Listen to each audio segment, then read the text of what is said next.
ఇక్కడికి విచ్చేసిన బండ్ల గణేష్ గారి మిత్రులకు, షాద్ నగర్ ప్రజలకు, ఆయన శ్రేయోభిలాషులకు అందరికీ పేరు పేరున నమస్కారాలండి. అలాగే టీవీ చూస్తున్న, సోషల్ మీడియాలో చూస్తున్న ప్రజలందరికీ కూడా ఈ పాదయాత్రకు మీ అందరి ఆశీర్వాదం ఉంటుందని ఆశిస్తూ, బండ్ల గణేష్ గారు ఇదే షాద్ నగర్ నుంచి హైదరాబాదులో ఒక చిన్న నటుడిగా మొదలుపెట్టిన ప్రయాణం ఈ రోజున ఒక బ్రాండ్గా, బండ్ల అంటే ఒక బ్రాండ్, బండ్ల అంటే ఒక వ్యక్తి కాదు, బండ్ల గణేష్ అంటే ఒక శక్తి. పర్సనల్గా నాకు గణేష్ అన్నతోటి నాకున్న పరిచయం 30 సంవత్సరాల పైమాటే, 32 ఏళ్ళు.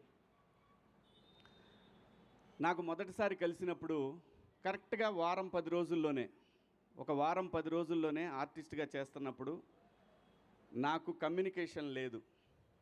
అంటే ఫోన్ కానీ, అప్పుడు ఫోన్ కూడా లేదు, పేజర్ ఉండేదన్నమాట.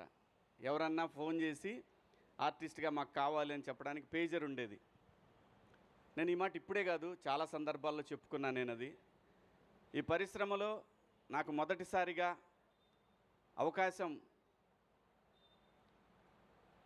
నాగార్జున గారు ఇస్తే, వైవిఎస్ చౌదరి గారి డైరెక్షన్లో, ఆ తర్వాత మొదటి సినిమాగా మాస్టర్ రిలీజ్ అయితే నాకు ఎవరన్నా సహాయం చేశారు అని అంటే అది గణేష్ అన్న మాత్రమే.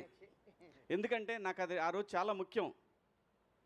మనకి టెలిఫోను, ట్రంక్ కాల్స్ ఇలాంటివి ఉన్నప్పుడు ఒక ఇంపార్టెంట్ విషయాన్ని చెప్పాలి అన్నప్పుడు గంటలు, రోజులు తరబడి జరిగేది. అలాంటిది ఆ రోజు నా కమ్యూనికేషన్ అనేది, అప్పుడు అది ఎంత కాస్ట్ కూడా తెలుసా మీకు? అది 4000 5000 ఉండేది. అది రే శివ ఇది ఉంచుకోరా, ఎందుకంటే రూములకు రెంట్లు కట్టడానికి కూడా డబ్బులు ఉంటాయి కాదు, తనకు తెలుసు.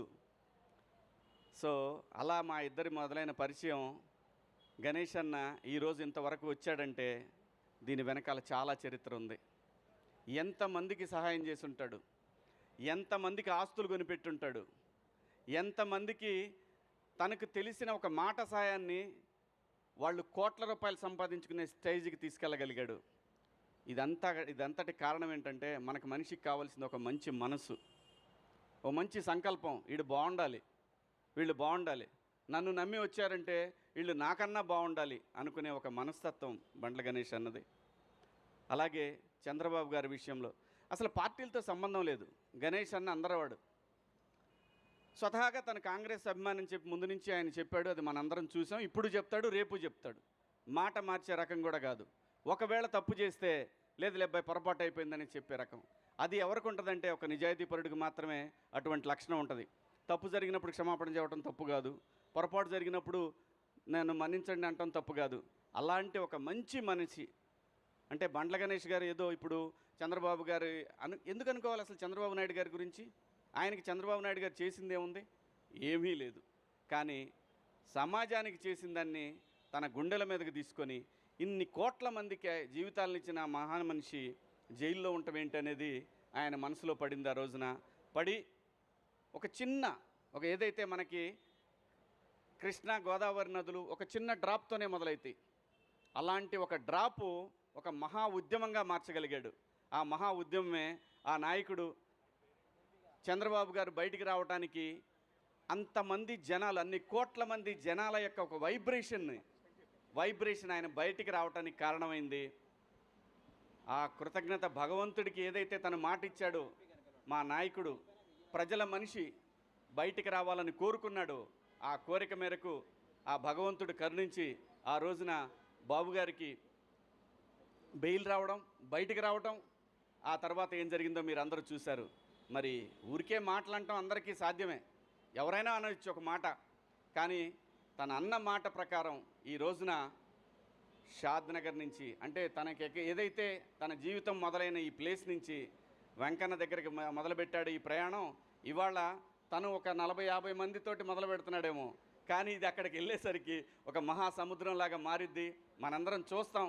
నేను కూడా వస్తాను నీతో అన్నాడు.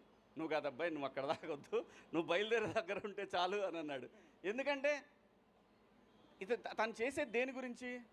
తనకేం లాభం లేదు, దీంట్లో తనకు వచ్చేది లేదు, డైరెక్ట్గా నా ఇక్కడి నుంచి బస్కి వెళ్ళిపోయి శుభ్రంగా ఏ ఫ్లైట్కి వెళ్ళిపోయి దర్శనం చేసుకొని రావచ్చు. ఈజీ, చాలా ఈజీ. మాట ఇచ్చాడు, భగవంతుడి దగ్గరికి వెళ్ళాడు, దండం పెట్టుకున్నాడు, థ్యాంక్స్ చెప్పాడు, ఇది ఓకే. కానీ అలా కాదు. తను ఏదైతే అనుకున్నాడో అనుకున్న మాటని మాట మీద నిలబడాలి అనేది ఒక సంకల్పం ఏదైతే ఉంటుందో ఆ మనిషి ఇప్పుడు మనం చూస్తున్న ఈ బండ్ల గణేష్ గారు ఇంకా ఎక్కడో చూస్తాం, మనం ఇంకా వేరే లెవెల్లో చూస్తాం. ఏ మనిషికైనా అంతేనండి, నాట్ ఓన్లీ బండ్ల గణేష్ గారు, ఎవరైనా సరే ఇక్కడ నిజాయితీ ఉండాలి. ఇక్కడ నిజాయితీ ఉంటే నేచర్ మనతో వస్తుంది, సమాజం మనతో వస్తుంది. అలా గణేష్ అన్న ఈరోజు మొదలుపెట్టినటువంటి ఈ ప్రయాణం మనం చివరి వరకు కూడా వెంకన్న తోడుగా యావత్ 2 రాష్ట్రాల తెలుగు ప్రజలు ప్రపంచంలో ఎక్కడైతే ప్రపంచవ్యాప్తంగా ఒక ఉద్యమాన్ని క్రియేట్ చేయగలిగాడో ఆ రోజున ఆ ప్రపంచవ్యాప్తంగా ఉన్న తెలుగు ప్రజలందరి ఆశీస్సులు గణేష్ అన్నకు ఉంటాయి.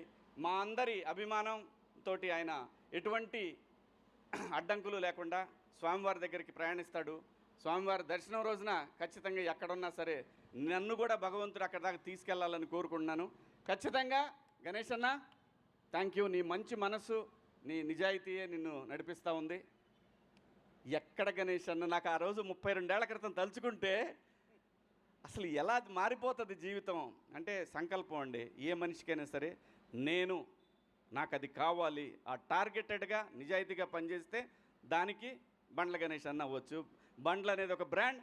ఈ బ్రాండు కలకాలం చిరకాలం 10 మందికి సాయపడుతూ ఉండాలని మేమందరం నీ వెనకాల ఉంటామని ఆ భగవంతుడిని కోరుకుంటూ థ్యాంక్ యూ అన్న, all the best, happy journey. Thank you very much Shivaji గారు. మీరు ఆ 32 ఏళ్ల స్నేహాన్ని గుర్తుపెట్టుకొని ఇక్కడికి వచ్చి సపోర్ట్ చేస్తున్నందుకు thank you very much. And ఇప్పుడు ఈ కార్యక్రమం విజయవంతం అవ్వాలని ఆశీర్వదించడానికి వచ్చేసిన విజయనగరం ఎంపీ అప్పలనాయుడు గారిని వేదిక మీదకి రావాల్సిందిగా రిక్వెస్ట్ చేస్తున్నాం. Thank you very very much sir, మీరు ఇక్కడికి రావడం చాలా చాలా ఆనందంగా ఉంది సార్. సార్ మీరు కూడా మీరు మాట్లాడాల్సిందిగా రిక్వెస్ట్ చేస్తున్నాం సార్. ఈరోజు వెంకటేశ్వర స్వామి ఆశీస్సులతో అన్న గణేష్ అన్న సంకల్ప యాత్ర ఈరోజు ఈ కార్యక్రమం ప్రారంభించినందుకు, వారు మంచి సంకల్ప యాత్రని కార్యక్రమాన్ని శ్రీకారం చుట్టారు కనుక తెలుగువాడిగా నా బాధ్యతగా రావాలని దంపతులతో రావడం జరిగింది. ఈరోజు సోమవారం ఆశీస్సులు వారికి మనకి ఉండాలని, వారు చేస్తున్న ఈ సంకల్ప యాత్ర చాలా గొప్పదని చెప్పాలి. ఎందుకంటే ఆ రోజు మహనీయుడు చంద్రబాబు నాయుడు గారు కష్టాలు ఉండేటప్పుడు వారు అండగా ఉండి వారికి నా బాధ్యతగా నేను అండగా ఉండాలని వారు సంఘీభావం చెప్పి